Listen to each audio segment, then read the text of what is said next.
Notion d'algèbre. Que signifie le mot algèbre? C'est l'association de chiffres, appelés coefficients numériques, et de lettres, appelées variables. Si on regarde l'exemple 1, nous avons comme terme x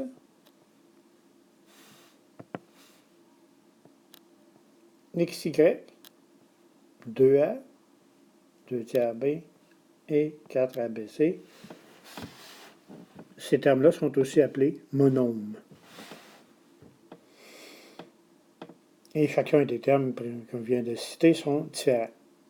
Nous avons aussi des binômes. Donc les binômes, c'est l'association de deux termes.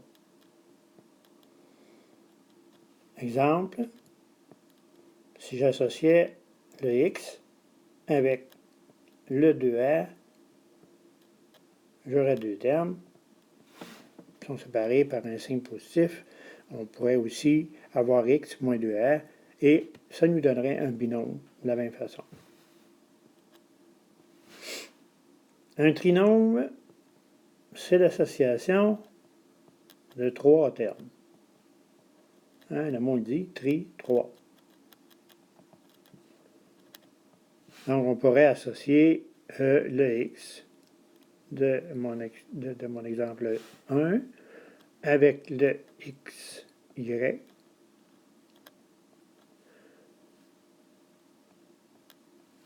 avec aussi le 2a. Bien important de les exprimer avec un signe positif ou négatif entre chacun de ces termes-là. Ce qu'on appelle un trinôme. Dépasser trois termes différents, on appelle ça un polynôme. On n'a pas qualifié autrement. Poly veut dire plusieurs, donc c'est comme ça qu'on les appelle. Il y a dans des termes algébriques ou des expressions algébriques, il y a aussi des termes dissemblables, puis lorsqu'ils sont seuls, bien, on appelle ça des monômes. Donc, l'association de monômes semblables, comme dans l'exemple 2, pourrait être intéressant en ce sens qu'on pourrait les additionner ou les soustraire. Donc, si on regarde l'exemple 2, nous avons comme terme semblable le 2x suivi du x et suivi du 4x2 et du 5x.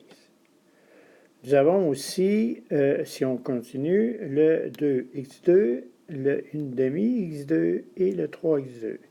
Donc, ils sont tous les trois affectés d'une même variable avec un exposant 2. Si on continue, le 5a2b, donc le a2b se répète avec le 2a2b et avec le 1/2a2b. Donc, ils sont aussi semblables. Donc, j'ai recoupé les quatre premiers termes dans l'exemple 3 pour vous montrer comment ces expressions-là peuvent s'additionner.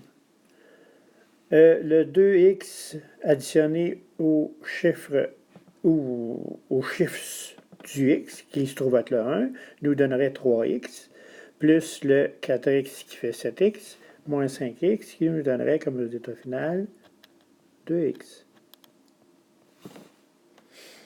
Si on continue avec l'exemple 4, les trois termes en x2 qui sont semblables, ça nous donnerait 2 plus 1/2 qui donnerait 2 et 1/2 ou encore 5/2, moins 3 qui ferait moins 1/2 x2.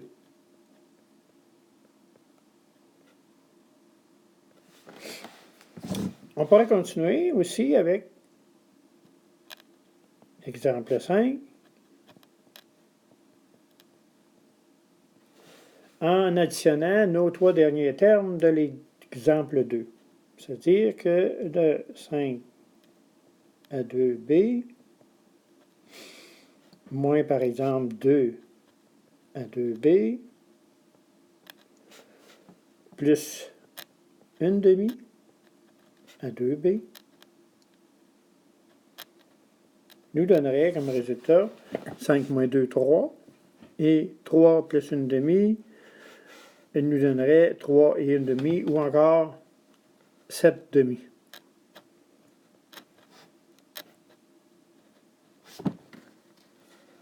À 2, B.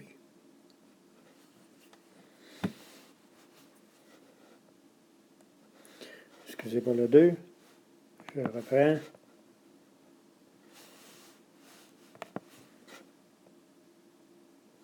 Voilà. Dans la diapositive suivante, vous allez voir la multiplication et la division.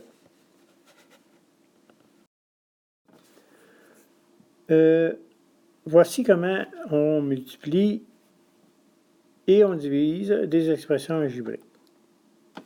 Dans l'exemple 5, nous avons 2x, parenthèse 3x2 plus 4x. On a donc un monôme qui multiplie un binôme. Comment ça se fait? On prend tout simplement l'expression 2x qui va venir multiplier le 3x2. Et le 2x, là on est multiplié le 4x. Donc, ça nous donnera comme résultat 2 fois 3, 6. X fois x2 nous donnerait x3. Comment j'obtiens ça? Le exposant du x qui est à l'extérieur de la parenthèse est 1.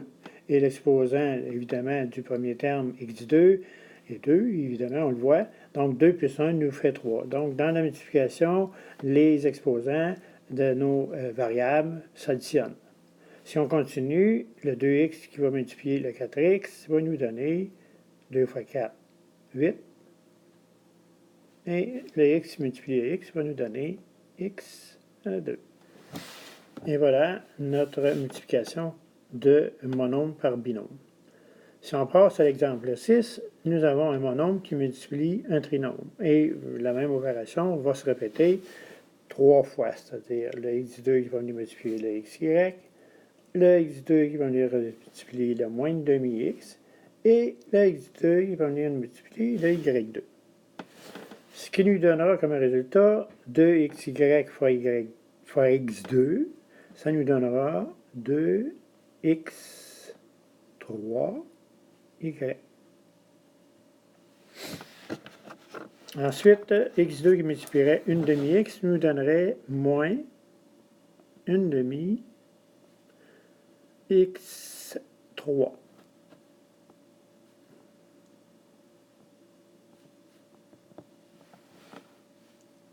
Et le x2 qui va venir multiplier notre y2 va tout simplement nous donner x2, y2.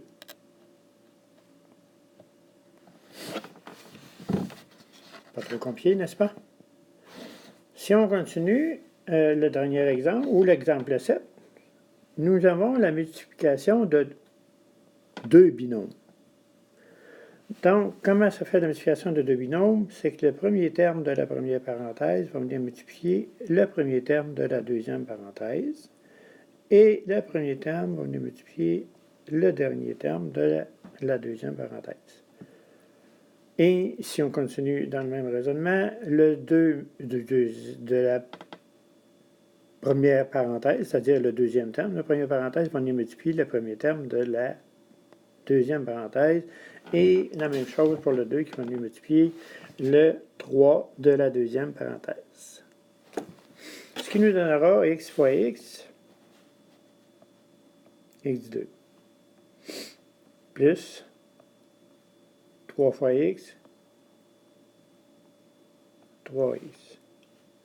Si on continue, en prenant le deuxième terme de la première parenthèse qui multiplie le x, c'est-à-dire le premier terme de la deuxième, ça nous donnera 2x.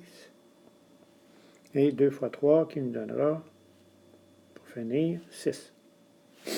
Si on regarde notre résultat obtenu dans un premier temps, nous voyons que le 3x et le 2x, étant des termes semblables, pourraient s'additionner. Ce que nous allons faire, ce qui nous donnera comme résultat 2x plus 3x plus 2x, ça donne 5x plus 6. Nous avons vu, je dirais, quasiment l'essentiel des multiplications. On pourrait aussi avoir la multiplication d'un binôme par un trinôme Et évidemment, c'est un petit peu plus long, mais ça existe, cette façon-là de faire. Mais je vais vous montrer comment on peut diviser par exemple, prenant l'exemple 5, qui deviendra notre exemple 8, les divisions. C'est-à-dire qu'on pourrait avoir 3x2 plus 4x qui serait divisé par 2x. Ce qui nous donnerait, donc, évidemment, on divise, donc 3 divisé 2, 3 demi ou 1,5, mais on laisse en fraction, c'est plus précis pour des calculs qui viendraient par la suite. x2 divisé par x, là, comme on divise, les exposants de mes variables là, vont se soustraire, ce qui va nous donner comme résultat x à la 1 ou x tout simplement. Si on passe au deuxième terme du numérateur, notre 4x divisé par 2x nous donnerait 4 divisé par 2, 2, et x divisé par x, comme ce sont un terme semblable, c'est comme diviser un nombre par lui-même, ce qui nous donne 1, et on va laisser l'expression étant comme plus 2. Donc la réponse de notre division, ce serait 3 demi-x plus 2. On pourrait faire la même chose avec l'exemple 6, et le résultat serait évidemment conséquent avec ce qu'on a là. Ce qui nous donnerait comme exemple 9. Donc si je mettais 2xy moins 1 demi x plus y2 à diviser, mettons, par 2, je ne mettrai pas l'expression x2 puisque y2 ne se divise pas par x2. Mettons qu'on diviserait ça par 2. 2xy divisé par 2, ça nous donnerait xy. Moins 1 demi divisé par 2, ça nous donnerait 1 quart x. Et plus 1 divisé 2, 1 demi y2. Donc, dans le cas qui était ici, étant donné que nous avions x, et y2,